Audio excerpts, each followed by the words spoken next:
जय श्री राम मित्रों, संसार को दुखालय क्यों कहा जाता है? क्या संसार में केवल दुख ही दुख है? आइए इस पर विचार करें। अगर हम लोग ध्यान से इस बात पर विचार करें तो हम लोगों को पता चलेगा कि हम लोग जन्म से लेकर मृत्यु तक केवल दुख ही दुख पा रहे हैं। जब हम माँ के गर्भ में होते हैं तब भी हमें वहाँ पर प्राणवायु उचित मात्रा में ना पहुँचने से घुटन होता था, और जब माँ तीखी, गर्मी, नमकीन जैसे पदार्थों का सेवन करती थी तब भी हमारा शरीर में जलन होता था। और जब हमारा जन्म हो जाता है और हम लोग को खटिया या पलंग में सुला दिया जाता है तब खटमल और मच्छर जैसे जीव हमारा खून पीते हैं। तब हम लोग में इतना भी शक्ति नहीं होती है कि हम लोग हिल भी सके, इसलिए पीड़ा को सहने के अलावा और कुछ नहीं कर पाते हैं। ज़्यादा देर तक बैठने से दर्द होता है और ना ही हम लोग सीधा ही बैठ पाते हैं। ज़्यादा देर तक खड़े रहने से दर्द होता है।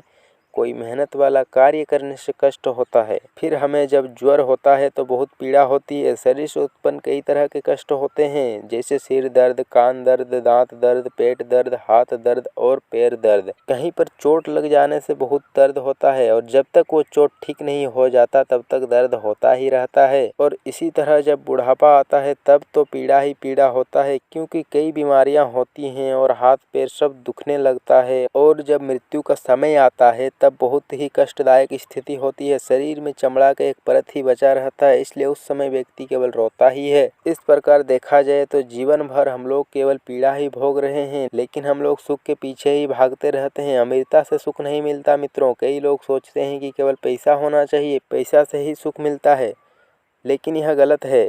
पैसा से भले ही आप तुच्छ सांसारिक वस्तुएं खरीद लें और उसी को सुख माने, लेकिन यह बिल्कुल भी सुख नहीं है। ये सब तो केवल माया है। सच्चा सुख तो केवल हरि भक्ति से ही मिलता है। अगर आपको विश्वास नहीं है तो आप एक बार भक्ति करके देखें। भक्ति में जो आनंद प्राप्त होता है वो और किसी में नहीं है। आपको आध्यात्मिक ज्ञान नहीं है, इसलिए आप संसार की वस्तुओं से सुख ढूंढते हैं। एक बार अगर आपको आध्यात्मिक ज्ञान मिल गया तो आपको इस संसार में क्या चल रहा है साफ साफ दिखाई देगा, और इन सांसारिक वस्तुओं में आपका तनिक भी मन नहीं लगेगा। इसलिए मित्रों, अगर आप जन्म मृत्यु के चक्र से छूटना चाहते हैं तो आपको भक्ति करना होगा। इस विषय में अधिक जानकारी के लिए आपको भागवतम अवश्य पढ़ना चाहिए। भागवतम पढ़ने से आपको वास्तविक ज्ञान प्राप्त होता है। मित्रों, भक्ति भी इतनी सरल नहीं है। आपको शुरुआती में भक्ति में तनिक भी मन नहीं लगे, लेकिन आप जैसे जैसे भगवान के बारे में जानने लगेंगे और भगवान की लीलाओं को पढ़ेंगे सुनेंगे तो आपको भक्ति में रुचि होने लगेगा। सबसे पहले आपको भक्ति में मन ना लगने पर भी आपको अपनी ओर से निरंतर प्रयास करते रहना होगा। तब भगवान देखेंगे कि भक्ति के लिए आप निरंतर निष्ठा के साथ प्रयत्न कर रहे हैं। तब भगवान आप पर कृपा करेंगे और आपकी भक्ति का स्तर बढ़ाएंगे। हमारे हाथ में तो सिर्फ कर्म करना है, फल तो भगवान ही देते हैं, और भगवान कभी किसी के साथ अन्याय नहीं करते, कर्मों का उचित फल देते हैं।